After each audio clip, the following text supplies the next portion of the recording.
On se tait, tu dis jingle. Jingle. Oui.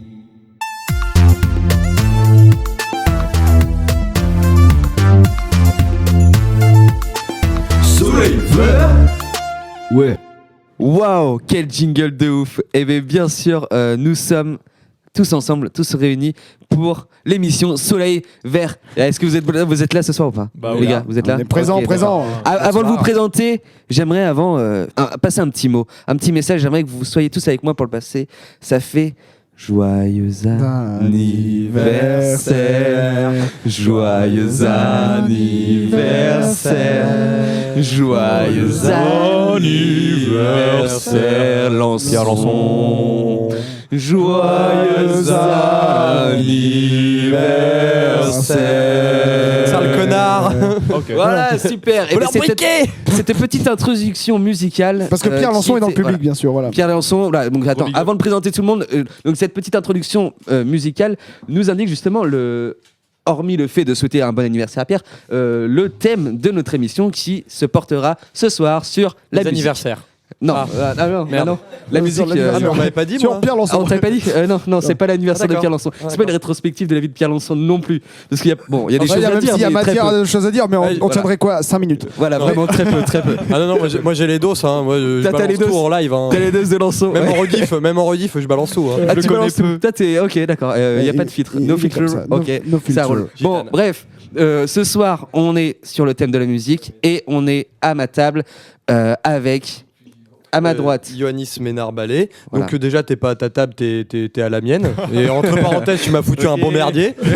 Bonsoir, salut. Donc Ioannis Ménard-Ballet, de présenter déjà, je me suis présenté déjà dans l'émission un peu à l'arrache sur l'ADA. Voilà, auteur. Toujours auteur. Toujours auteur. Depuis la dernière fois. Voilà, auteur. Depuis la semaine dernière. Voilà, auteur non publié. Depuis hier en fait. Ouais. Parce que nous sommes le 9. Ah, on est le 9 aujourd'hui. Et on est le 9 février, exactement. Parce que l'émission la dernière fois a été tournée le 8. Et aujourd'hui, on la tourne le 9. Voilà. Parce qu'il est déjà minuit 50. Donc voilà. Donc, en fait, c'était il y a 10 minutes. Voilà, exactement. Donc c'est ça. Le 8, j'étais un auteur. Et le 9 non publié, et le 9 je suis toujours pas publié, donc j'ai le seum, mais je continue à kiffer écrire. Ils sont pas efficaces ces éditeurs. Ouais. Franchement, on attend plus d'efficacité des éditeurs. Et d'ailleurs là on entend la douce voix suave et virile en face de moi. Voilà, écoutez Simon Pilaire, donc vous avez pu m'entendre vite fait faire 2-3 interventions sur la précédente émission. Je suis producteur de l'émission et je vais tout de suite dire et modérateur de celle-ci d'ailleurs. Et je vais tout de suite dire en effet, et tout de suite dire que nous avons dans le public Soren Briand qui a présenté la dernière émission et qui est directeur de communication. On peut l'applaudir très fort d'ailleurs. Bravo. Soren. Bonsoir, c'est moi. Oh là là. Ne m'applaudissez pas trop quand même. La modestie. Et quelle modestie, c'est fou. Bref, c'est fou. Et oui, et maintenant que j'ai présenté mes deux invités, j'aimerais présenter le dernier invité, Pierre. Trop d'honneur. Pierre Nicolas, qui êtes-vous? C'est moi. On se connaît? Oui, on se connaît. On se connaît, c'est vrai qu'on se connaît. Putain, on est amis depuis. C'est génial parce que j'avais vraiment envie de vous faire vous rencontrer, mais en fait, on se connaissait déjà. Je le connais grâce à toi, quoi. Donc, c'est ça. Donc Pierre Nicolas, tu es? Je suis musicologue. Musicologue déjà? Du moins apprenti. C'est là que nous nous sommes rencontrés, Émile. C'est ça, parce que il y a 6 mois, moi je suis en licence de musicologie et Pierre Nicolas également. Et oui, on s'est rencontrés, une rencontre passionnelle et passionnée dès le premier jour d'école. C'est bien toi qui m'as introduit à tout ce beau monde que voilà autour de cette table. Et ça fait vraiment plaisir dans cette table d'avoir quelqu'un qui apprécie Tours sans en être natif, et je trouve ça magnifique. Voilà. Un vrai futur. Est-ce que c'est un fils de plume, Pierre, en fait? Oui, c'est un fils de plume. De toute façon, tous ceux qui le veulent deviennent des fils de plume. Ah ouais. Et la preuve, c'est que 6 mois, vous connaissez depuis 6 mois, dans 3 mois, le gamin. J'ai envie de dire, il y a une forme d'introduction parfaite. C'est final. Oui, alors j'ai pas tout compris, mais oui. Moi non plus. J'étais pas sûr. Si vous avez compris dans les commentaires, mettez-le. Non, c'est qu'ils se sont tout de suite plus dès le début. Ils ont fait un môme 6 mois, 9 mois. Ah oui, mais oui. C'était magnifique. Oui, c'est moi. Notre petit gamin qui s'appellera d'ailleurs Pierre. Original. Original, parce que voilà, on a déjà 3 dans notre entourage au point qu'on les nomme par leur nom de famille. Voilà, mais bon, maintenant que cette longue introduction a été faite, je pense qu'on va pouvoir parler du thème d'aujourd'hui, qui n'est pas l'anniversaire de Pierre, ni Pierre Lançon, mais la musique. Et pour commencer, j'aimerais parler des musiques actuelles, et notamment moi, un truc quand je pense musique, je pense notamment les musiques qui, quand tu les écoutes, t'es là, ah ouais, c'est stylé. Et même à travers les âges, t'es sûr, c'est stylé, tu vois. Genre, actuellement, je pense à Algi. Je me dis, Algi, c'est sûr, ça va bien vieillir. Il y a des morceaux, quand tu les écoutes, bon, t'as des vieux morceaux genre années 80, genre Stéphanie Monaco, vas-y, t'es là, ça a un peu mal vieilli. Mais par contre. C'était déjà vu à l'époque. Quoi ? C'était déjà vu à l'époque. C'est le morceau. Le jugement est présent dans cette émission. Alors, si vous n'êtes pas d'accord avec moi, avec nous, si vous n'êtes pas d'accord avec cette émission, c'est comme ça. C'est dur. Hein. Tant pis pour désolé pour la Stéphanie Zone, on est avec vous. Je suis sûr que c'est une partie intégrante de notre public. Ouais. pour tous les Monachiens, on est vraiment désolé. Monégasque. Monégasque, voilà, c'est ça, c'est tout pareil. M-O-N-E-S. Bon, tu la lances ta chronique. C'est bon, j'ai lancé. Donc, voilà. Je sais pas ce que vous en pensez. Yoannis, est-ce que toi, tu as des musiques qui te viennent Quand tu dis à musique l'esprit actuelle. Donc, quand tu écoutes une musique actuelle, est-ce que tu as des morceaux où tu es là, ça, je pense, ça va bien vieillir, ça va pas bien vieillir, ça va rester dans les mœurs, et ça, pas du tout.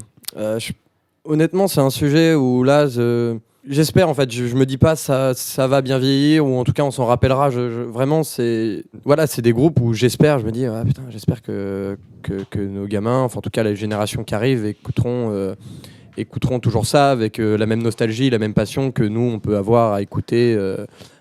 Bon, je vais dire Brel parce que je suis un grand fan de Brel, mais tu vois, ça a quelques années. Je me dis, j'espère que les groupes qu'on a maintenant, et en tout cas ceux qu'on aime surtout, on s'en rappellera et qu'on pourra que d'autres générations que la nôtre pourront les apprécier. Mais je sais pas si ça vieillira bien là ce que j'écoute en ce moment. Est-ce que tu as des exemples de morceaux là comme ça ou de groupes qui te viennent à l'idée? En vrai, j'en sais rien, j'écoute plein de trucs différents, mais... Vas-y, balance un truc qui, toi, ça te fait... Je sais pas, je pense le le premier truc, c'est Bagarre, tu vois, c'est un petit groupe français qui est en train de démarrer, là, c'est vraiment pas mal, mais je sais pas si ça va durer, j'espère pour eux, et je pense que on n'aura pas de nostalgie, ça va pas bien vieillir, je pense. Sexy Sushi, tu vois, qui a 20 ans, que j'adore, ça a très mal vieilli, quoi, alors que ça a 20 ans. D'accord. Après, moi, tu vois, que je dise, je pense que Bagarre, ça peut bien vieillir, parce que moi, je pense que ce qui a fait que Brassens, Brel et tout ça ont bien vieilli, c'est qu'en fait, c'est un petit peu, ils racontent leur époque. En fait, je pense que les groupes qui vieillissent bien sont finalement quelque part ceux qui sont les plus littéraires dans l'âme. C'est-à-dire que on voit aussi même ça dans le cinéma. Ce qui a bien vieilli, c'est pas ce qui cherche à faire plus, à essayer de transcender un concept, mais ce qui raconte pour moi le mieux une époque dans laquelle il s'inscrit. Alors évidemment, il y a beaucoup de dérives, ça peut être aussi une époque, raconte comment à l'époque on racontait la science-fiction. Tu vois, il y a plein de nuances. Mais je pense que Bagarre, ça peut bien vieillir, parce que dans leur texte, ça relate une époque qui n'était pas là avant, qui ne sera pas là après. Ouais. Là où Brel faisait pareil, en fait, aujourd'hui, une chanson de Brel qui sortirait aujourd'hui, on dirait, mais c'est quoi ce hors-contexte de ouf ? Et c'est quoi cette fiction du passé ? Et en fait, je pense que les groupes qui vieillissent bien sont les meilleurs traducteurs d'une époque dans laquelle ils s'inscrivent. Et puis Bagarre, il n'y a pas mieux pour retransmettre notre époque, quoi. Ça parle du vertige solitaire de notre génération qui n'a aucun combat, à qui on a tout donné. Voilà, je crois que c'est dans Mal Banal, la musique sur Club 1, 2, 3, 4, 5, où la bête, le chanteur... Non, 1, 2, 3, 4, 5, 6 sont 5. Ok. Et voilà, c'est tout pour mais moi. Après 5, il y a 6 et 7. Oui, c'est ça. T'étais dans le juste sur la partie purement arithmétique. Je suis en train d'apprendre l'alphabet et les suites de nombres. Du coup, tu t'arrêtes au binaire, toi. Ouais. 0 et 1. Oui, c'est le numérique. Moi, du coup, sur cette musique Mal Banal, ça parle vraiment de notre génération, quoi. Voilà, j'ai tout, on m'a tout donné, et pourtant je me sens vide. Pourquoi je ne sens rien, quoi. Et ça parle vraiment de notre génération. Donc certainement, du point de vue de Simon, oui, si on part de ce principe-là, que ce qui vieillit bien, c'est ce qui parle à une génération, qui retransmet une génération, à ce niveau-là, oui, ça va bien vieillir. Et je mettrais même une nuance dans le sens où ça parle à la génération concernée, mais ça en fait va faire rêver la génération future sur la génération précédente. Ouais. C'est pas pour rien qu'on écoute les musiques des années 80, en fait. C'est-à-dire que c'est un fantasme qu'on n'a pas vécu et ça le transcrit parfaitement. Et en plus de surtout ça, si tu rajoutes 60, à ça... ce Flower Power, ces enfants de Woodstock... 60 Oui, 60, oui. Et puis même pour 70-80, qui sont les enfants de... Enfin, c'est les enfants de Woodstock, et du coup, voilà, ça te fait fantasmer cette époque où tout était possible. Je trouve que si tu rajoutes le fait que dans l'application musicale, tu retranscris aussi une époque musicale avec ça, c'est parfait. Je suis désolé, mais Bagarre, c'est pas comme s'ils prenaient de la musette pour raconter des textes actuels. C'est-à-dire que la musique, la composition musicale s'inscrit parfaitement dans les courants musicaux actuels. Et je pense que c'est ça qui est l'indication de est-ce que ça va rester ou pas, ou en tout cas est-ce que ça a le mérite de rester. C'est quand la personne arrive totalement à avoir une cohérence entre la manière dont elle fait de l'art et ce qu'elle veut dire avec. En fait, le propos et la forme. Et je pense que Bagarre, bien que je n'écoute assez peu et que voilà, je suis pas du tout expert dans ce groupe-là. Le peu que j'en ai écouté, je pense qu'il y a en tout cas une vraie cohérence qui se dégage de ça et aussi une identité qui en plus va permettre de se démarquer en plus de marquer. D'accord. Et pour juste, je termine, on parlait dans l'autre émission avec So de la série Euphoria, et c'est une série qui va bien vieillir parce que ça parle de notre génération et ça en parle très très justement. Et donc ça, c'est une série qui vieillira bien. Voilà. Donc en Alors, fait, je l'ai pas vu. selon vous, et moi je suis assez d'accord avec vous, c'est que la musique va rester si elle reflète l'état actuel des pensées, soit musicales, soit des En tout cas, ça peut être une solution. culturelles Ça peut être génération. ça peut être une solution. Ça peut être une solution pour que ça reste. Après, Pour il y que a, la musique reste. il y a combien de groupes de musique, combien de chanteurs, combien, enfin que ça soit même chez les écrivains, combien on en a oublié parce qu'ils n'ont pas Bah eu oui. de succès au bon moment ou parce que voilà, ils ont eu un petit succès éphémère et ça s'est tari, alors qu'ils s'adressaient parfaitement à leur génération. Donc on peut pas être sûr. Tu vois, tout à l'heure, tu me posais la question. Je peux pas, quand j'écoute un truc, je peux pas me dire oui, ça va bien vieillir, on en écoutera toujours, ça va durer longtemps. Tu vois, Moi, je sais pas. C'est mon tabac. Moi, j'ai des non, exemples c'est à comme moi ça où aussi. je suis sûr que ça, des trucs. T'es là, c'est stylé. Actuellement, moi, je kiffe, mais je pense que ça va mal vieillir. Je pense notamment à tout ce qui est, par exemple, un effet de mode. Par exemple, alors j'adore l'autotune, mais je sais que ça, c'est un truc qui est typique des années 10 et 20, tu vois. Ça va rester jusqu'à max 2030, peut-être, et après, ça va partir et on va être là. Ça va s'effacer petit à petit. ça va s'effacer d'ici petit à petit, quelques parce que années, ça- évidemment. Vous êtes sûr de C'est- vous là Ah, mec, je suis sûr de moi. Toi, t'es pas sûr de moi, toi Ah, le mec, Pierre, il fait sa première intervention, tu l'agresses direct. J'apparais pas, Fagression. Ouais, Non, non, Pierre, mais- alors du coup, t'es pas sûr de moi, toi Moi, je sais tu pas. Je penses pense que l'autotune, c'est un phénomène contemporain et qui risque de s'établir dans le temps. Bah après, moi je partirais pas sur alors ni du jugement ni rien et je pense que C'est pas un il faut jugement. surtout pas confondre utilisation et outil. Ouais. En fait, l'autotune n'est pas mauvaise en soi. Moi, j'ai entendu des concerts où l'autotune était parfaitement géré avec une nuance que je trouvais nickel et je trouvais que c'était un outil qui était magnifique s'il était bien utilisé. Après, chacun il prend goût et l'utilise différemment, mais on peut pas dire la couleur rouge c'est nul, ça va pas rester. mais Par c'est contre, comme- si un non. mec fait que des tableaux rouges, à un moment donné, je suis désolé, mais ça va pas évoluer. Quoi. L'autotune, ça peut servir comme le CGI peuvent servir dans un film. Oh, les gars, C'est j'ai dit apporté que autotune, c'était juste un exemple. Non, mais hein. voilà, Ouais, mais mais justement, voilà. c'est un bon C'est que moyen ça de peut rebondir servir là-dessus, comme en le fait. CGI C'est intéressant sert de dans les parler de films. C'est que c'est un outil dont on sert pour produire des sons qu'on peut pas Ouais. soit qu'on peut pas produire avec la voix. Après, j'y connais rien, mais en tout L'autotune cas, est devenu un instrument de nos jours. voilà, je trouve. c'est ça. Je à pense part que entière. l'autotune, c'est carrément un instrument de Bien nos jours. sûr. C'est un instrument du coup qui est plutôt axé. Tu peux pas faire ça post-prod. tu peux pas Ouais, faire mais- ça avec ta voix. Donc Ouais, c'est un instrument informatique, hein, mais bon, je Bah, sais pas exactement comment ça fonctionne. Mais ça reste. Non, Bon, ça- tu veux que je t'explique comment ça fonctionne, Yoannis Vas-y, Bah, vas-y. Alors, balance. comment ça fonctionne l'autotune? En fait, c'est très Allez, simple. Emile. Tu sais qu'avec ta voix, tu fais des certaines fréquences avec des harmoniques et tout ça. Et en fait, ça permet de recentrer ta voix sur la bonne fréquence de la gamme que tu as rentrée préalablement. Puisque la gamme, c'est des notes. Les notes, c'est des types de fréquences. Par exemple, le La, c'est le La 440. C'est la référence. Mais une octave en dessous, c'est le La 220, qui est le La une octave au-dessus, c'est-à-dire 8 tons en dessous. Non, Oui, oui, 8 tons, 8 tons, oui. voilà. Et 8 tons au-dessus, c'est le La. Simon, 880. bravo. Donc, T'as fait un bac S, toi, non Donc presque, ouais. ça serait des notes parfaites. Bach, ça l'aurait fait bander. Tu penses que. Mais moi, je suis sûr que Bach. Non, mais dit Actuellement- comme ça, c'est ultra alléchant. Mais là, l'autotune. Alors, si on veut parler un petit peu dans l'approfondissement de la musique, à l'époque de Bach, le La 440 n'était pas du tout la Oui, référence en fait. c'était plutôt un La 415 d'ailleurs. Oui, bah Ouais, ça voilà. va. Non mais écoute, Tu vois, il y a il- deux il personnages casse mon musicaux, truc. Non, mais il- personnages ça musicaux et un futur, donc forcément, ça va parfois peut-être un Non, peu mais dériver il musique. casse mon fantasme de l'érection de Bach, ça va, laisse-moi rêver. Donc, en fait, Bach avec de l'autotune, c'est juste chum. Je suis désolé. C'est Moi, je vrai. pense qu'on retiendra cette phrase en tout cas de ce débat. C'est Bach avec de l'autotune, ce serait pas ouf. Mais en même temps, le clavecin à l'autotune, je suis pas sûr que ça rentre super bien. Ah non, ouais. Ah, le clavecin Ah, le autotune. clavecin, tu te rappelles Ce serait tout un demi-ton au-dessus en fait. Tu vois, Ouais, je te parle d'une période où le piano n'existait même pas, donc l'autotune, on était loin quoi.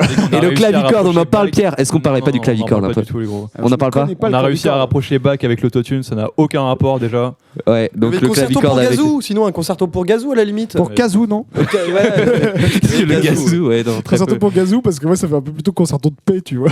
C'est bon, bref. Quelque part, ça me rappelle quand même le concerto pour métronome dont on parlait tout à l'heure. Oui, là. oui, de Ligeti. Ouais. Super. Et c'était pas un concerto d'ailleurs. Faut que C'est je une C'est une l'écoute. symphonie. C'est une symphonie, bah oui, oui. On en a pour parlé, symphonie ça, faut que métronome. j'écoute. Ouais, de Ligeti. Bah, Non, faut franchement, pas oui. l'écouter, il faut juste savoir que ça existe. Oui, c'est Non, vrai. c'est comme le 433 de John Cage, tu vois, t'as juste Voilà. à pas mettre la musique et c'est pareil. Ouais, mais là, je suis pas d'accord avec toi. Tu vois, Ah, le ça, j'ai 433 de John Cage, moi, je trouve qu'il y a un vrai intérêt, surtout pour la version orchestrale, parce que là, vraiment, on ressent. Alors le 433 de John Non, Cage, c'est un intérêt artistique John Cage, c'est en termes de performance. L'intérêt, il a la performance. Il y a John l'idée. Cage, Ouais. ouais. John Cage, c'est post Mais 45. ça va, hein, ça, va, post 1950. ouais, ça va me donner envie de rebondir parce que John Cage c'est un artiste de la musique savante, on va dire contemporaine, Ouais. et en fait il a fait un morceau qui est presque son morceau maître, qui s'appelle le 4:33, c'est 4 minutes 33 de silence absolu. Là où c'est très drôle, c'est que si J'ai vous allez voir sur kiffé. YouTube, il y a une version piano et une version symphonie. Ouais. Mais symphonie de piano ou symphonie de silence, en termes de phonétique, c'est là, enfin de sonorité, c'est la même chose. Ouais. L'avantage, c'est que visuellement, c'est quand même hyper drôle. Mais, moi, j'adore. mais Moi, j'ai- moi, et là, je j'achète le rebondirais concept par contre direct. sur le fait que le concept est très drôle, mais je ne qualifierais pas ça de musique savante, Ouais, mais ouais. de plutôt de ce qu'un pote appelait le contemporain. Et voilà, Contemporain. je trouve ça génial comme terme. C'est les gens qui font du contemporain, mais en fait, il n'y a pas grand chose derrière. Et je trouve que la musique classique, si je veux dériver un petit peu sur ce sujet, la musique savante, en fait, si on veut être plus concret dans les termes, elle s'est plutôt dérivée, non pas dans la musique contemporaine avec John Cage ou des gens comme ça qui ont fait un petit peu ce qu'ils voulaient avec ce qui restait, mais plutôt vers de la musique de film, en fait. Et si quelqu'un a envie de rebondir. Non, moi, je veux juste rebondir sur le fait que John Cage, musique contemporaine, rien et tout. Je suis pas- Ouais, contemporain, t'es pas chaud. Pas forcément chaud, non. Parce que faut savoir que John Cage, quand il crée son œuvre 4:33, il inclut vachement le retour du public, en fait, dans le sens où la musique est un silence et la musique est faite par la réaction du public. Faut pas oublier ça. Là-dessus, je suis assez d'accord. Alors moi, évidemment, je dis Oui, ça. son accueil, évidemment. Je dis ça de manière c'est ça. évidemment assez violente. John Cage, je ne connais pas toutes ses œuvres. J'imagine que c'est un mec qui a quand même compris les règles non plus. avant de s'amuser à les briser, Oui, et que bien c'est sûr. ce genre de personne qui fait avancer le truc. Évidemment, dans la musique, les notes qu'on ne joue pas sont aussi importantes que celles qu'on joue. Oui, Mais c'est comme- Le là où silence je- dans la musique est très important. voilà. Oui, c'est comme Picasso, il dessinait pas des trucs qui ressemblent à rien Parce qu'il qu'il savait pas faire autre dessiner. chose, Non, ouais. quand, Non, non, il quand savait, tu vois c'est- certains de ses dessins, tu dis ok, le gars il se pose là, donc s'il Et fait ça, avant, c'est qu'il y a avant un de faire intérêt, des quoi. trucs un peu chelous, enfin chelou c'est une façon de voir les Oui, choses. enfin, Bah, J'aime beaucoup le rapprochement avec la peinture, Yo. moi, j'aime la Et surtout, peinture. ouais, Tu ouais. pourras me peindre un coup. J'aime la peinture. Pardon. Le corps, je veux dire, Oui, pas. J'aime quand on portrait. m'enduit d'huile. Non mais en fait, ce que je voulais dire par là, c'est que je trouve que l'écriture de partition, et pour avoir écouté plusieurs morceaux contemporains de la musique dite savante, c'est je trouve qu'en fait l'héritage de la musique classique c'est plus fait vers la musique de film. Et je vais justifier un peu mon propos en disant que la musique Ton savante, popo. mon propos, je Ouais. vais justifier mon propos en Ouais. disant que Dunkerque, la métronome. la musique, Pom, la musique savante, pom, en fait, elle a commencé pour illustrer des messes. Ensuite, elle a été pour illustrer des pièces de théâtre. La musique savante. Avant, Et en les fait, opéras. la musique savante, finalement, je Des crois- messes. Oui, non, mais quand on prend par exemple les morceaux de Handel ou de ces époques-là, on est d'accord que la Grande Sarabande et tout ça, c'était des morceaux qui étaient pour des cérémonies, c'était des commandes en fait. Ouais. C'est-à-dire que la musique Ouais. savante n'est pas née d'elle-même. Le répertoire, la notion de faire de la musique pour faire de la musique uniquement est née très tard. Et en fait, aujourd'hui, on a l'impression que pour faire de la musique savante, il faut forcément que ce soit pour la musique. Alors qu'en fait, c'est pas forcément dans ses racines.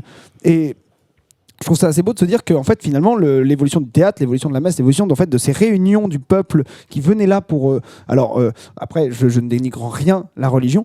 Ce que je veux dire par là, c'est qu'ils venaient pour penser à autrement, voir les choses autrement. Finalement, ça s'est assez décliné avec l'invention du cinéma.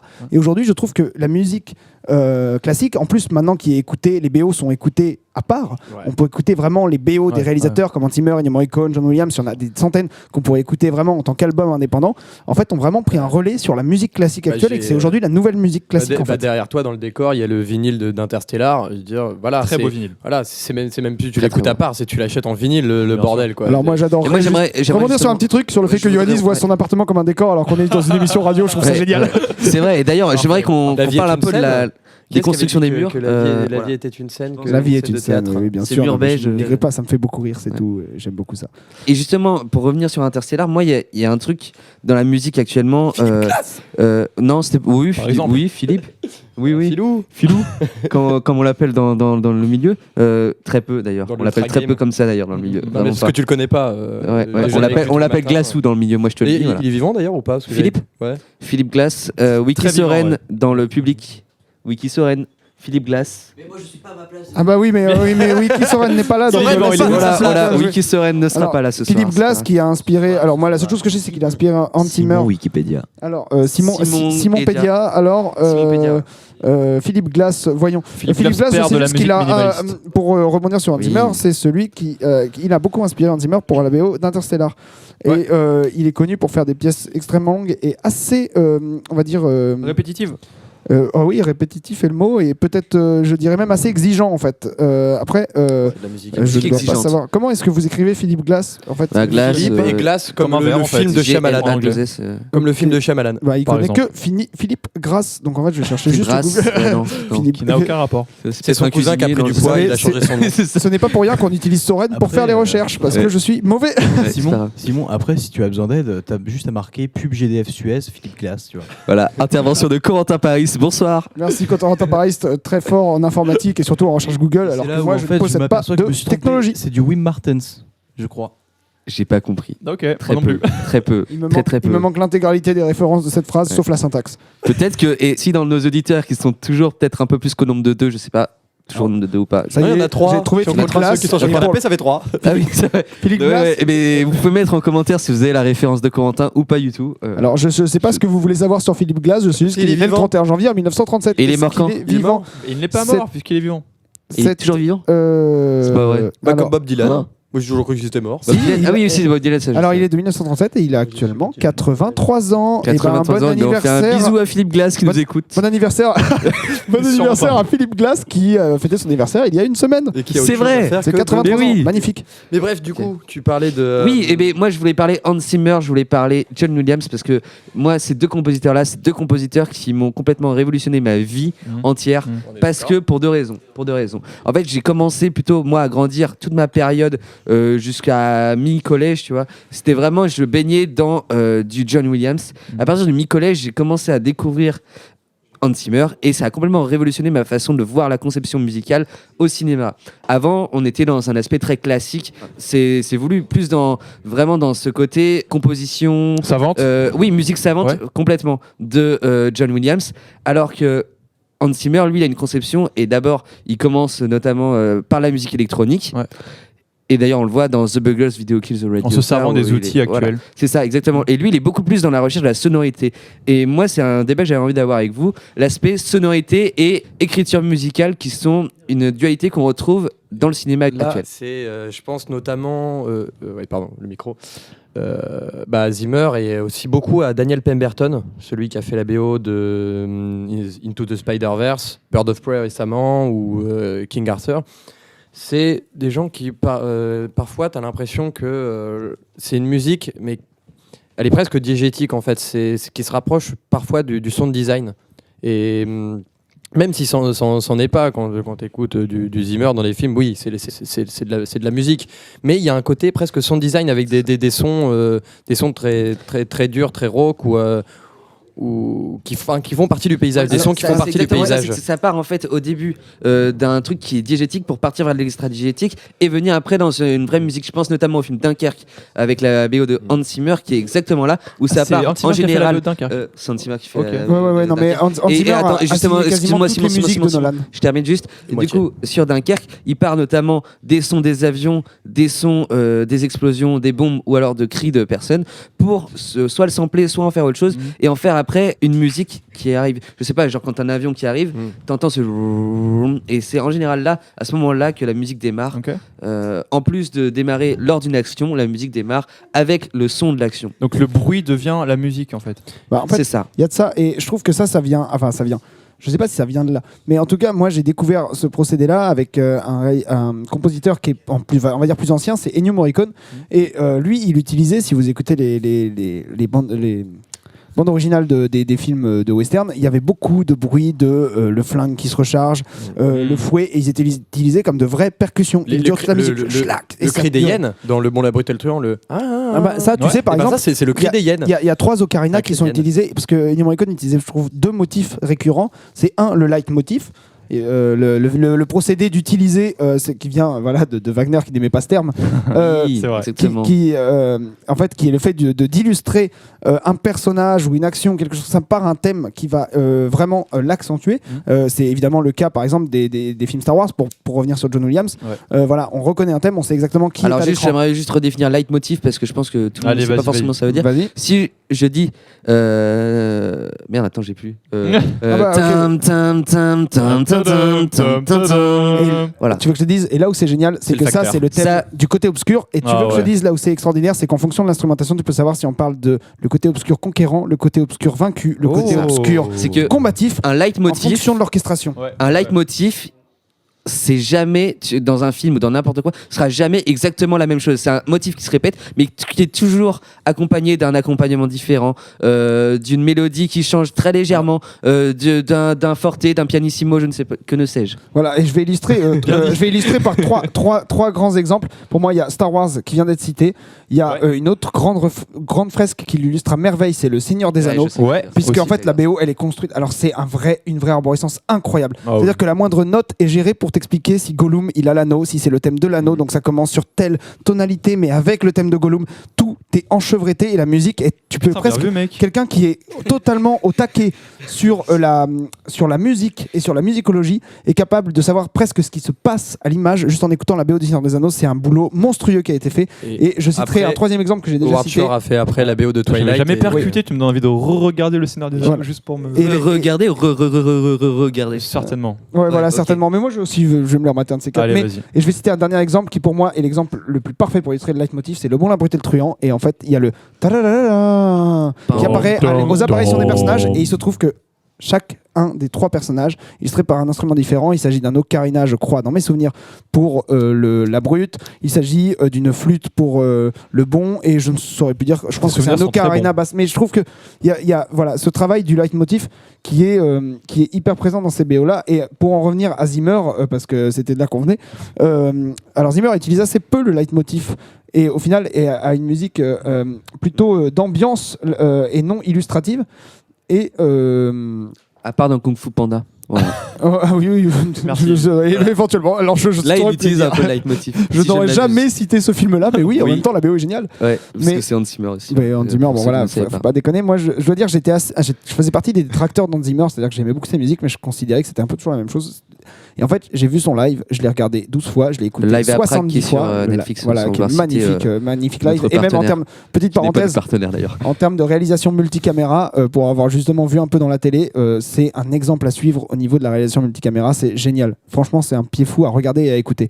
Mais pour aller plus loin dans Zimmer, il a eu plein de périodes en fait. Je trouve qu'il a eu une période un peu d'ailleurs Afrique, avec Tears of the Sun et Le Roi Lion. du Soleil et le Roi Lion évidemment, qui sont des Accessoirement. BO extraordinaires. Et ça, on les oublie souvent parce qu'on cite souvent The Dark Knight, mais même là, qui a une BO assez particulière. Et si on prend sa période plutôt Interstellar, Inception se ressemble un peu plus. Et il y a, en fait, il a vraiment pas eu qu'une période épique, mais des vraiment différentes périodes. Et le problème de Zimmer, c'est qu'il a été beaucoup repompé parce que ça marchait super bien. Et qu'aujourd'hui, Zimmer, c'est devenu un style en fait de musique. Il y a beaucoup de films qui disent on réalise notre truc, on met du Zimmer dessus, on demande à un compositeur, tu vois, on a mis cette musique, on aimerait que ce soit un peu pareil. C'est ça qui a discrédité Zimmer, là où en fait ce qu'il faisait était très Novateur. non seulement assez novateur, mais en plus très judicieux en fait. Et même s'il n'a pas une approche du solfège théorique, je suis désolé, mais faut pas déconner. Si tu écoutes un peu et que tu te penches dessus, c'est pas non plus. Enfin, c'est le mec. Je suis désolé de le dire comme ça, mais il s'est pas branlé en se disant vas-y, il y a une scène un petit peu compliquée, on va mettre de la scie et ça va être marrant, tu vois. Enfin, ça va mettre de l'attention. Non, ces musiques elles sont léchées, faut pas déconner, et elles sont bien composées. Hein. Oui, et justement, d'ailleurs, ce qui est génial À part Dark avec Phoenix. Zimmer, c'est que tu as deux facettes. Donc, la facette qui est plus axée électro-sound design. Mais tu prends par exemple Pirates des Caraïbes. Oui, c'est bien Zimmer, j'ai un doute.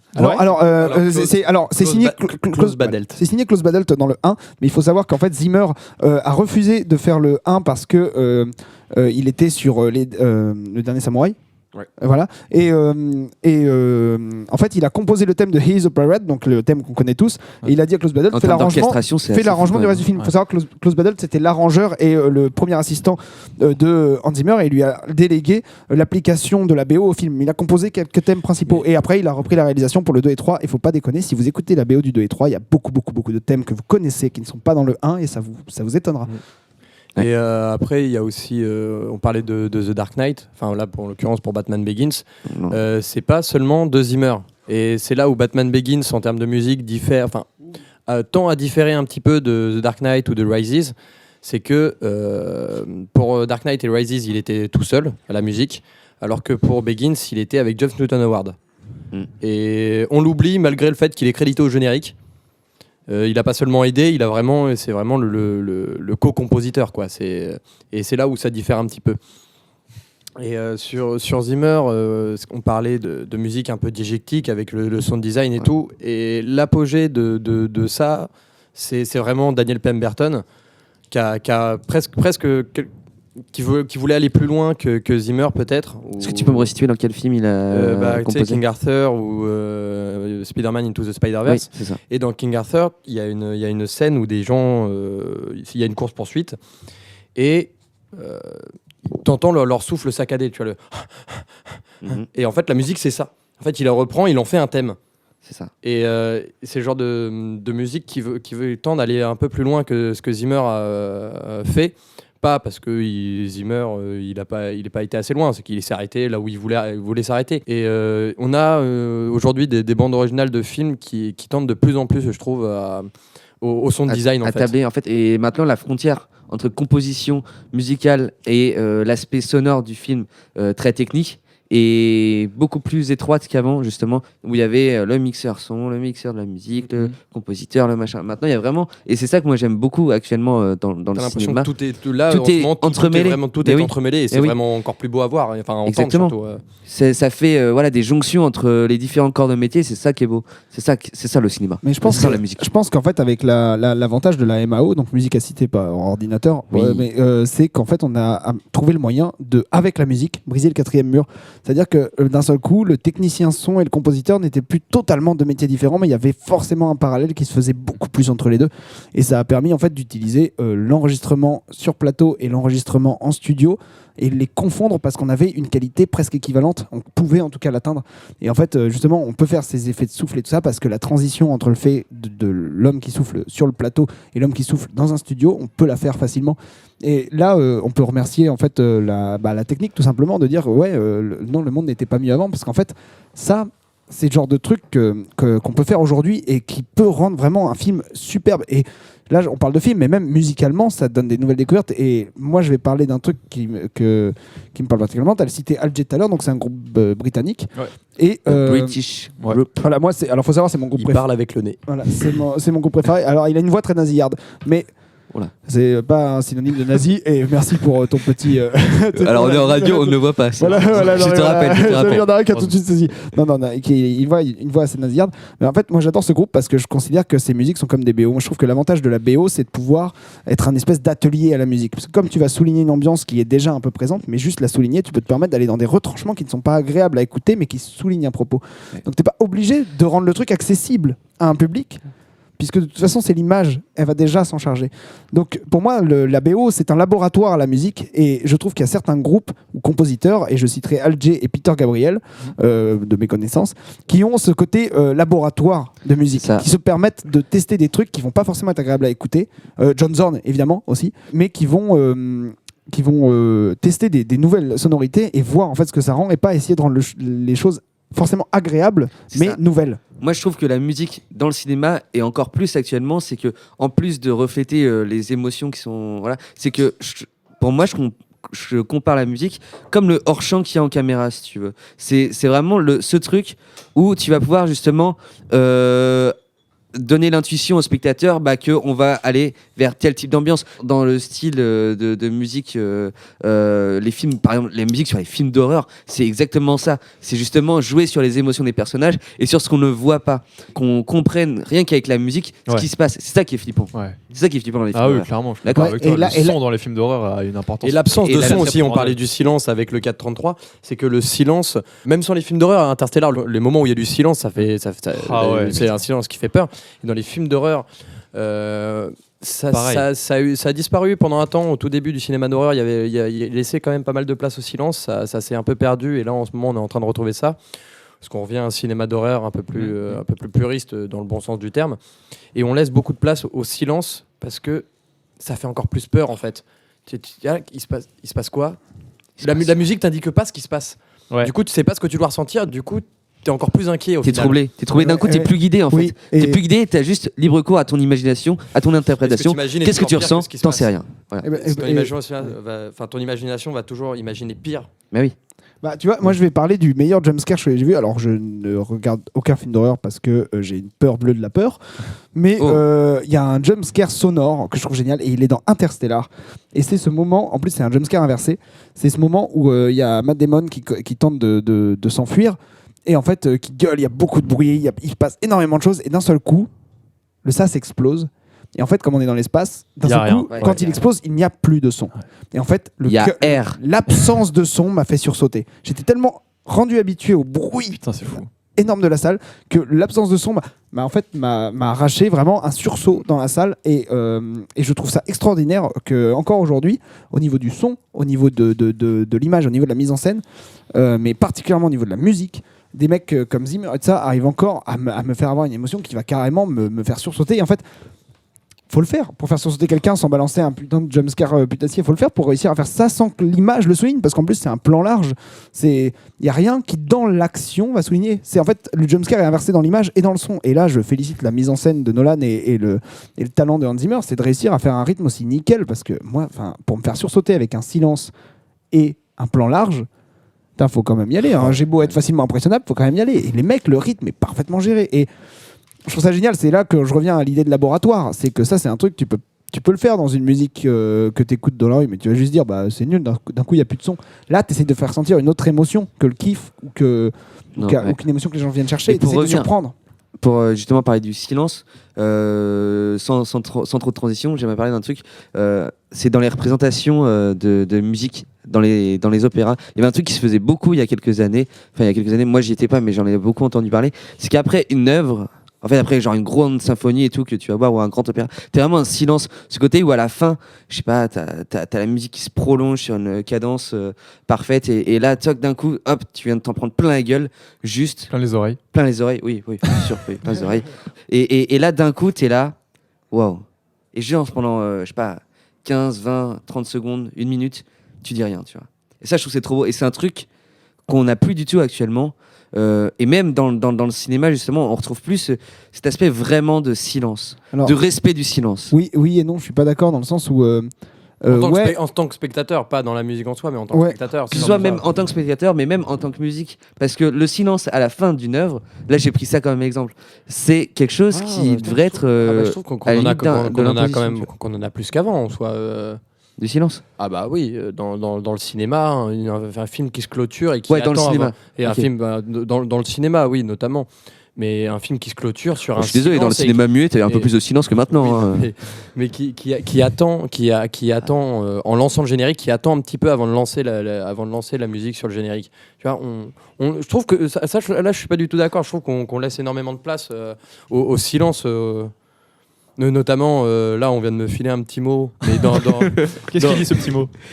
Il me dit Dunkerque, je vois pas le rapport avec la fin du film, la fin d'une œuvre. Il y a du silence à la fin, je me rappelle plus. Le public qui a l'air j'adore ces gens qui te donnent un papier pour te faire rebondir, et toi, ta seule réaction à ça, c'est être dubitatif. Oui, si le papier te parle pas, t'es pas obligé de le lire. Zéro réaction de la part du public. J'ai aimé le papier. J'ai aimé le film, merci. Le public vient d'enchaîner 1 heure d'émission, il est fatigué. Et voilà, il est fatigué. Comment j'étais sur la question du silence. Ouais, non, mais pour rebondir là-dessus, ça dépend. Je pense que ça dépend du public, je pense. Moi, tu vois, par exemple, je peux pas sortir d'une salle de cinéma alors évidemment, si la séance m'a un minimum plu, sans avoir quand même 1 minute de silence. Je me souviens quand on est sortis tous les deux de même Star Wars 9, tu vois. Et ben, on s'est regardé. Moi, j'ai dit, ok, en fait, on a chacun notre bagnole. On va pas parler avant de se retrouver au bar dans 30 minutes, parce que moi, j'ai vraiment besoin de faire un point sur ce que je viens de voir. Et pourtant, je dis pas que j'ai trouvé Star Wars 9 transcendantal, mais en fait, j'avais besoin de faire un point à l'intérieur parce que j'avais trop de choses à dire et il fallait que je m'organise un peu dans ma tête sur qu'est-ce que j'avais vraiment aimé ou pas. Exactement. Et je pense qu'en fait le silence après une œuvre, quelle qu'elle soit, est très très important et quand même encore assez respecté dans l'ensemble. En tout cas, les œuvres que je vais voir au cinéma, alors je vais pas beaucoup de théâtre, voire jamais, et je vais pas voir non plus d'opéra et de symphonie, ça viendra. Mais il y a vraiment cette notion. Enfin, cela dit, quand on était allé voir l'Arlésienne de Bizet aussi, on était sortis. Il nous a fallu quand même bien 2 minutes avant de dire oh putain, c'était génial, parce que je pense que t'as ce moment de digestion, surtout quand le support est adapté à ça. Et le silence, le vrai silence, c'est le respect en fait. C'est le respect de l'œuvre. Je pense que c'est vraiment à ce moment-là, quand t'as le silence, que tu réfléchis au truc, ou pas d'ailleurs, c'est ce moment-là, je pense que tu respectes le plus l'œuvre. Je sais pas si vous voyez ce que je veux dire. En fait, il y a aussi cette vie. Pierre ? Il y a- Petit Je rebondissement. vois ce que tu veux dire, mec. Mais- alors non, non, Et il y a- toi, tu es d'accord mais avec moi il y a aussi en fait, il y a une victoire du film quand parce que voilà, moi je vais citer le Fossoyeur qui dit je ne suis jamais plus heureux au cinéma que quand un film me fait fermer ma gueule.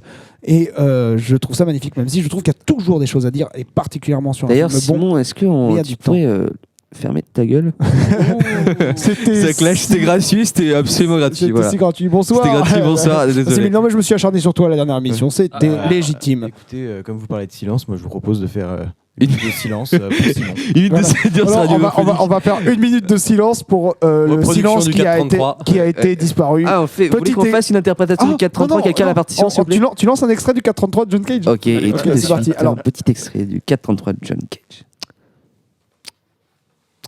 C'est métronome.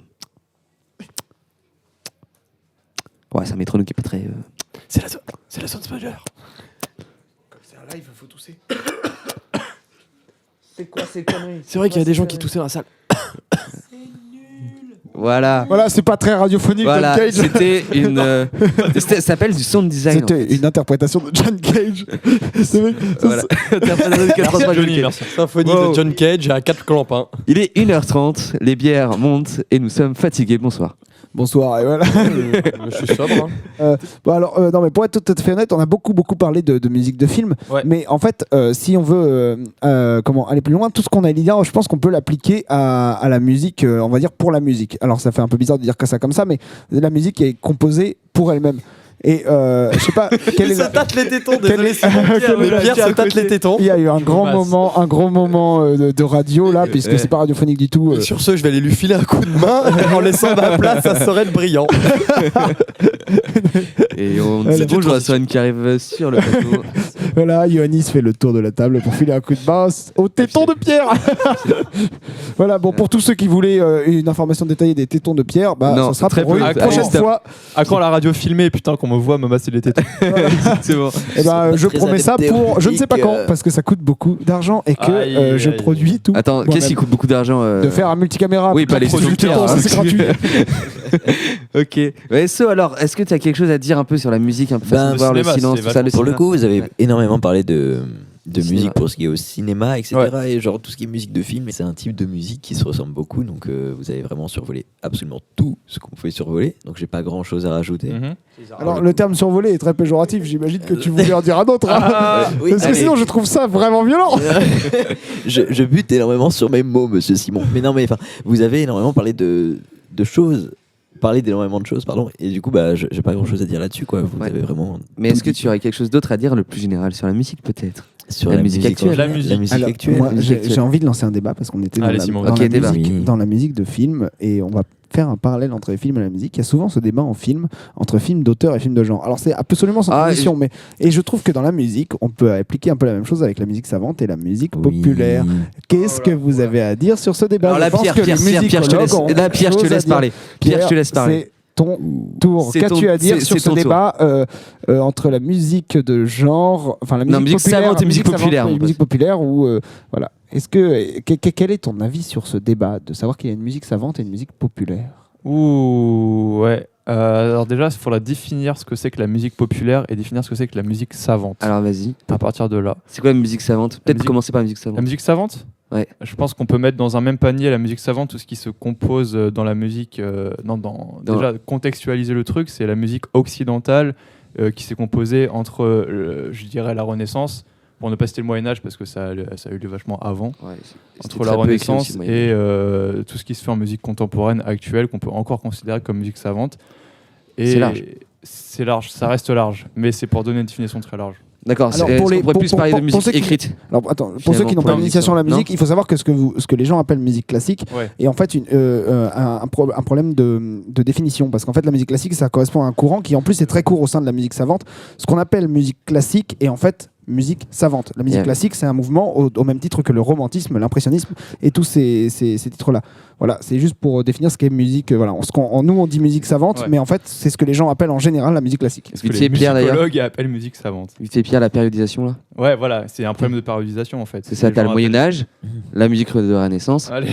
la musique Baroque, Ensuite, Musique on arrive sur la musique classique, classique, et musique puis romantique. romantique. Merci. Wow. Après, Évidemment, nous ne citerons Incroyable. pas tous les sous-genres de musique pagane, Ah, musique badine, il y en a musique tellement. bien sûr. Et romantique. alors ça, c'est un style de classification qui est propre à certains musicologues, Voilà. bien sûr. Mais bon, bref, on va pas trop s'étendre là-dessus. Non, c'est- Mais c'est bien plutôt que tu s'étendre le sur soulignes, Simon, parce le que, débat de musique savante, musique populaire. Il est très Quel- compliqué. Moi, je le trouve très délicat ce débat. Tu trouves très délicat Ouais. Pourquoi? Parce que toi, qu'est-ce que t'en retiens au final de ce qu'est selon toi la musique populaire et selon toi la musique savante? Est-ce qu'on peut est-ce que par exemple, attends Pierre, Cette je te question lance. est si Est-ce que Tu me le poses une jazz question de ouf. est de la musique populaire ou de la musique savante? Voilà. Ah, Je te cale ça là, vas-y. Ouh. Je pense que le jazz a évolué à partir du moment où il a été créé à sa phase de comment est-ce qu'on peut appeler ça? Paroxysme. Ouais. Où il a Allez, il a pris la forme de musique savante dans le sens où il est passé de musique populaire orale où il a été plus écrit que joué, et à partir du moment où il a été beaucoup écrit, le jazz est passé dans la catégorie entre guillemets musique savante. D'accord. Ouais. D'accord. C'est- Ah, c'est Toi, comme le ça que jazz je le vois. maintenant serait plus. Musique savante, je le considère vachement comme une musique écrite, en fait, surtout ça. Ça, c'est toi. D'accord. ta En fait, il y a définition. donc une première définition commence à naître de là, c'est qu'il y a une musique écrite et une musique, on va dire, de tradition, pour faire des gros guillemets, Ouais. orale. Faisons des Euh, gros guillemets. Et alors moi, vous allez peut-être me contredire évidemment, mais de ce que je sais, j'ai l'impression que cette définition entre musique savante et musique écrite est née de l'époque où en fait la musique était ou considérée comme une musique de messe ou une musique païenne. Il y avait cette notion de la musique du divertissement et la musique du culte, qui ensuite a dérivé vers la musique pour la cour et la musique pour le peuple, Mhm. d'où le côté populaire. Peut-être repériodise ça un peu là. Alors moi, je ne connais pas les dates. Bon, on va Je dire. ne les ai Pas encore, sous pas encore. les yeux, mais pas encore. Oui, voilà, non, on va peut-être pas annoncer tout de suite sur la Welcome. radio. Voilà, peut-être que la musique au Mati, on ne sait pas. Mais en gros, voilà, moi dans mes souvenirs, c'était vraiment, il y avait cette notion avant de dire populaire et musique classique, on avait cette Moi, j'ai un notion petit de bémol à dire musique, après. Hein. cette musique païenne.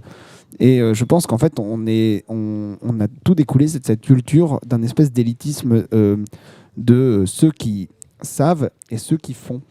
Et même si c'est des gros guillemets, évidemment, hein, je mets des guillemets sonores. Énorme. Voilà, je pense que c'est né de cette culture-là, et qu'en fait, derrière, la musique savante, elle a toujours servi un propos un peu différent. Elle a été d'abord dans le culte, ensuite dans la royauté, la musique de la cour, avec justement Haydn ou des compositeurs comme ça. Voilà, Haydn, professeur de Mozart, professeur de Beethoven. Oui. grand- L'école de Vienne, Mozart, presque, j'ai envie Beethoven, de dire, Haydn. Hein. Première école de Vienne. Hein. presque créateur du classique. Alors je vais dire, je mets des gros guillemets, c'est Oui. énormément de vulgarisation bien sûr. Et derrière, on a évolué vers le romantisme. Et en fait, au romantisme, on a vraiment commencé à créer pour moi le répertoire, la notion de faire de la musique pour de la musique. Mais il y avait toujours cette séparation entre la musique pagane, où en fait on imitait ce qui avait été fait, on était dans la tradition orale, et la musique qui se voulait savante, qui se voulait faire évoluer, et Juste qui était pas- en fait un métier. disons. Juste pas Ouais. d'accord avec toi quand tu dis que la musique romantique a commencé à faire de la musique pour la musique, parce que je trouve que, c'est pas que je trouve, c'est que c'est une réalité. À partir du moment où l'édition musicale est apparue, en même temps que la musique classique, le fait de faire de la musique pour la musique est apparu à partir de la musique classique, où les compositeurs ont commencé ont fait leur musique, ont écrit leur musique, et quand l'édition est apparue, leurs musiques ont été publiées au plus grand nombre, et la notion de faire de la musique pour la musique est déjà apparue dès le XVIIIe siècle, dès Haydn, où l'édition musicale est apparue. en même temps. Alors je ne savais pas ça, dans ma tête Beethoven avait plus ou moins créé le répertoire, mais je disais sans doute une grosse bêtise. Mais oui, ce que je veux dire par là, c'est pas le romantisme, mais mine de rien, le fait de faire de la musique pour la musique, et de manière savante en tout cas, dans l'écriture, est né assez tard en fait, je trouve, Ok. dans l'histoire de la musique. C'est-à-dire que si on prend même Haydn, la plupart de ses compositions ont été faites quand même, je crois, pour des occasions, pour Ouais. des commandes, et il était quand même le compositeur de la cour du roi. C'était pas un compositeur indépendant, c'était un compositeur Ah non. pour la cour du roi. De Là toute où façon, ils étaient tous. là où ils Beethoven- avaient besoin de mécènes, hein, les gars. Hein. Beethoven, sonate au clair de lune, elle a été faite pour une élève. Haydn, sa symphonie en 5 mouvements, dont je me souviens jamais du nom, mais celle où à la fin tout le monde s'en va, était un mouvement les de adieux. protestation. Oui, les adieux. Voilà, les adieux. fameux. Voilà. Et en fait, était un mouvement de protestation pour la cour, parce Ouais. qu'en fait, ils avaient créé quoi Un grand comics, ce Haydn. En fait, d'ailleurs. ils avaient créé en fait un C'est l'ancêtre du Jamel c'était- Comedy Club, je crois que c'était dans un pas château un vrai. peu isolé, et en fait tous les musiciens ils voulaient revoir leur famille, et Haydn, pour faire comprendre ça au roi, il a fait comprendre il a écrit une pièce où il y a un 5e mouvement dans une symphonie, 4 mouvements normalement clos une symphonie. Il y a un 5e mouvement où tous les musiciens, au fur et à mesure, s'en vont de la scène. Ce qu'il a été fait justement parce que c'était pour se plaindre au roi du fait que les musiciens ne voyaient plus assez leur famille. Oui, En disant, c'est pas de vacances, on veut ouais. avoir du temps pour rentrer chez nous. C'est génial. Et en fait, c'était finalement trop un fort. mouvement contestataire. Haydn, il avait quand même des sacrés bollocks, ça. Ah oui, c'est chaud. Mais en même temps, c'est super merci. bien fait, tu vois. Il est resté dans les règles de l'art, tu vois, de faire ça. J'espère Ouais, que faut tout ce dire que j'ai ça. dit était juste. Mais hein. oui, Je c'était suis- ça, mais je sans crois. doute. Ouais, moi non plus. Bon, j'étais pas là lors de cette représentation-là. Voilà, Très moi, peu, je connaissais mais, pas trop Haydn. Voilà, ouais. il m'a dealé un peu de cheat, mais c'est tout. Oui. Haydn, très gros. Gros dealer dans Gros ses deal. côtés Ah, mais mon underground. pote, t'es chaud. Bien sûr. On le sait, on le Mais sait. depuis tout à l'heure, j'ai l'impression que vous discutez justement de ce côté populaire ou savant et la façon dont se transmet la musique ou du fait qu'avant, il fallait se déplacer ou alors t'en entendais parler par quelqu'un où c'était une transmission père et fils ou musicien à musicien. Il y a eu le développement des radios, des CD, des vinyles, des cassettes, toutes ces choses qui ont popularisé aussi la musique et permis à beaucoup plus de monde de découvrir des artistes et donc des thèmes et des styles musicaux. Alors là, on fait un gros bond dans le temps. Ah ouais. clairement. Ouais, Parce mais que non, mais ça- très Ouais, bonne mais oui. idée Prend 2 de siècles, hein. rebondissement. Merci Mais ouais. à Merci Pierre Pierre Lançon qui Lançon, était ouais. dans le public depuis le début. Oh là là, Allez, quelle Eh folie. oui. Ben, on lui Ouais. a souhaité bon Bien anniversaire, Pierre Lançon. Ouais, on va pas refaire un joyeux anniversaire, mais Non, on te le non, souhaite quand même. Hein. Voilà. L'intention y est. Et oui, non, mais c'est vrai que ce qu'il dit est assez juste, c'est-à-dire le fait de populariser la musique. En fait, Et oui. avant, on était en tradition orale. Après, on a créé un support. Et attends, et justement, avec, donc déjà, il y a eu d'abord L'édition l'avènement de musicale. la photocopie, de la Ouais. photocopieuse, 1501. Avec où- Petrucci. voilà, exactement, où il y a eu Petit cours d'histoire. la première partition imprimée, donc qui a permis de démocratiser justement toute l'écriture musicale. Donc on voulait toujours se procurer une partition. C'est là où justement il y a eu la démocratisation et l'aristocratie et la bourgeoisie qui ont Ouais. voulu jouer sans arrêt de la musique chez eux. Et ensuite, bah voilà, après, il y a de fil en aiguille, il y a eu de plus en plus de choses qui ont été faites. L'ouverture au public des opéras, des Ouais. concerts, tout ça. Après, on va bien plus loin, la radio, les CD, les concerts, les machins, tout ça. Ce qui fait que maintenant, là où je veux en venir, c'est que la musique n'a jamais été aussi construite et savante et réfléchie que maintenant, puisqu'on a, en plus d'un recul historique, des façons complètement différentes de voir la musique. Et justement, on a tellement de musiciens hyper compétents maintenant. Vas-y, Soren. Bah, c'est surtout que maintenant, je trouve qu'il y a une possibilité de faire la musique qui est beaucoup plus ouverte. C'est-à-dire que maintenant, avec tout ce qu'on a, genre Spotify, Deezer, Ouais. YouTube, dès que tu as un petit peu de moyens et genre de quoi faire de la musique, par exemple un logiciel, des instruments et une carte son, tu peux facilement créer un album et te créer un univers et le publier sur Internet et avoir des fans et super facilement en fait. Là où avant, faire des journées en studio, etc., ça coûtait énormément d'argent et qu'il n'y avait pas tant que ça d'artistes au final. Bon, si, quand même. Le beaucoup. développement du home studio. Donc. Voilà, c'est ça, Ouais. et qui fait que maintenant il y a des milliers, des millions d'artistes Ouais. et que jamais tu pourras faire le tour des artistes qu'il y a sur Terre parce qu'il y en a tellement aujourd'hui Bien que sûr. la musique est tellement, je sais pas, elle est tellement riche maintenant. Tu peux trouver de tout, et c'est ça Mais- que je trouve beau, tu vois. Infini. On peut trouver de tout. Et je pense que alors évidemment, c'est quelque chose qu'on peut lier à quasiment l'intégralité des arts. Mais je rebondirai quand même un petit peu sur deux choses qu'on dit. Émile, bon, déjà, l'invention de la photocopieuse en 1501, je pense que tu parles de l'imprimerie. Mais, Oui, de l'imprimerie, oui. Oh parce que putain, oui. photocopieuse, Oui, c'est sûr, ouais, très peu. photocopieuse, c'est la notion d'utiliser la, Ouais, lumière, bref. la lumière Oui. pour faire une photo. Ah, Photo, putain, c'est oui, inventé oui. bien plus Ouais, tard. ouais. Mais du coup, voilà, je veux juste dire ça parce que j'anticipe les commentaires des gens attentifs. J'avoue, Non, voilà, non, voilà. Non, non, mais du coup, ok, ça, c'est voilà, il est tard, il est tard, il est tard, Gutenberg, il est tard, 1501, l'imprimerie. il est Mais- tard, ça fait longtemps Il qu'on est fait 2h du l'émission, là. matin, tu es censé dormir depuis 22h. Ah mais moi à 22h30 je dors hein. Voilà, Ah moi le Émile, lendemain faut que je travaille. J'ai mon piano à faire hein, mon pote. Homme faut y aller, occupé.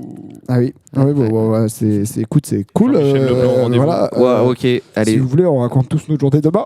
C'est ça. Non, et deuxième chose sur laquelle je voulais rebondir, c'est que je mettrais quand même une nuance dans le côté la musique n'a jamais été aussi savante qu'aujourd'hui. Je pense que parfois l'outil peut être un piège. C'est-à-dire qu'on est tellement tombé dans l'utilisation de l'outil absolu qu'est le numérique qu'en fait on a un petit peu désavantisé, alors le terme n'existe pas, hein, ou s'il existe c'est génial, cet aspect de la musique où en fait il fallait, à une époque un compositeur pouvait entendre la musique juste en lisant la partition. Aujourd'hui, ça se fait quand même de plus en plus rare. Je connais aucun compositeur autour de moi, je connais pas beaucoup de compositeurs, mais je connais aucun qui aujourd'hui compose sur partition sans au moins tester au piano. À une époque, ils étaient capables de composer plusieurs voix en écrivant et savoir ce que ça allait donner. Parce qu'il n'y avait pas moyen de faire autrement. En fait, l'outil a tellement conforté les gens dans le fait de faire quelque chose de génial qu'en fait, il a enlevé quelque part quand même une certaine capacité qu'avait l'homme en lui-même. Alors évidemment, il y en a d'autres qui continuent à le maintenir, ce truc-là, mais C'est très il y a rare. quand même il y a quand même cette chose-là, je trouve, cette évolution-là. Mais moi, je trouve qu'aujourd'hui, vu qu'il y a tellement une simplicité de faire de la musique, comme je l'ai dit avant, de chez soi, etc., que je trouve qu'il y a de plus en plus de gens qui cherchent à faire de la musique savante, mais pas par la musique, mais plutôt par les mots. Il y a énormément d'artistes qui émergent, qui ont par exemple une musique qui est certes compliquée, etc., et très belle, mais qui vont vachement jouer sur les mots et sur la littérature et sur la poésie de la musique. Et je trouve ça vraiment bien, tu vois, parce qu'il y a cette espèce de mix entre la musique et le français, la littérature, et je trouve ça très très beau. Alors je tiens à dire que tout ce que j'ai dit n'émettait aucun jugement. Ah oui, bien Voilà, sûr. c'est juste voilà, pour une précision. Intervention de Pierre Lançon. Mais du coup, en contraste avec ça, je me demandais par exemple si d'un côté, on peut mettre les gens qui faisaient de la musique et qui n'avaient pas forcément autant accès à cette information, à tous ces styles et toutes ces personnes qui créaient, et du coup qui devaient peut-être pour créer eux-mêmes avoir beaucoup plus d'inspiration. Et le fait que maintenant les capacités technologiques, l'avancée et l'ouverture à cette musique et à ces styles, d'un côté ça permet de faire plus de choses, et en même temps est-ce que l'artiste est lui-même moins contraint de se plonger dans sa propre création et juste de s'inspirer plus facilement des choses qui existent déjà? Ok, d'accord. Merci Pierre. Ouais, attends, moi j'aimerais du coup en profiter sur cette question très ouverte pour conclure doucement notre soleil vert qui était sur la musique, parce que je pense que Pierre a bien ouvert le débat. Merci à Pierre en tout cas d'avoir Et merci ouvert beaucoup, à des ouais. futures émissions et même à réflexion pour ceux qui nous écoutent et que ça intéresse. N'hésitez pas à poser plein de questions évidemment. Moi, j'aurais bien rebondi dessus, mais on n'a pas le temps, donc Non, mais c'est dommage, écoute, c'est dommage. La frustration fait partie du métier. Ça. Ah ouais. Voilà, Oui, faut oui. savoir que c'est C'est toujours triste. au moment où on arrive au paroxysme de l'envie de causer que l'émission s'arrête. Ah, Il le est bientôt cliffhanger. 2h du matin pour nous. Eh oui. Ah. Oh, c'est très très tard. Bon, c'est pas l'heure qui compte, mais c'est voilà. Je pense c'est la fatigue. on va mais- doucement conclure cette émission. Donc pour résumer, la musique, c'est la musique. Voilà. Merci. La musique, merci c'est la pour musique. cette conclusion, mais en tout cas, je Ah, trouve qu'il y a quelque chose qu'on a un petit peu découvert ce soir, c'est qu'il y a matière à beaucoup discuter Oui, là-dessus. oui, Il y a oui. énormément de C'est choses On à dire et espère à que ça vous détailler. a plu. Voilà, et on espère que ça vous, c'est Ça exactement. vous a On espère que ça vous a plu et on va plutôt considérer cette émission comme une introduction au sujet qu'est la musique. Voilà, exactement. Donc, on aura parlé de musique de film, de musique classique, de tous les âges. On aura parlé aussi de musique actuelle et tout ça. Donc, moi, je trouve ça trop génial. J'ai trop aimé en débattre avec vous. Je suis très content des invités qu'on a eus et des interventions, même du public. Bravo, public. Bravo. Ouais. Top, top, Merci les au gars. public. On vous kiffe. On vous kiffe. Un public qui est très dynamique. Avachi sur Alors, le canapé. vas-y, attends juste une petite intervention de Yanis. Sur quelle date on s'est gouré 1453, 1454, imprimerie Gutenberg. Ouais, Oui, mais alors je connaissais parlais pas de la date. première partition imprimée. Voilà. Donc merci à vous tous d'avoir participé à cette émission. Merci à tous ceux qui ont écouté jusqu'au bout cette émission. Ça nous fait toujours très plaisir. Et on se retrouve la semaine prochaine sans doute pour un nouveau podcast sur un nouveau sujet dont vous verrez bien ce qu'il en adviendra. Et merci à toi, Émile, d'avoir présenté cette émission. Ouais, Oui. Ouais, merci Émile. De rien. Est-ce qu'on partirait pas sur un petit jingle du coup? Et bah c'est parti. C'est l'heure. Allez, jingle. je lance le jingle. Quand je tu lance le lances jingle. quand tu veux. 1, 2, 1, 2, 3, jingle. On se tait, tu dis jingle. Jingle. Oui.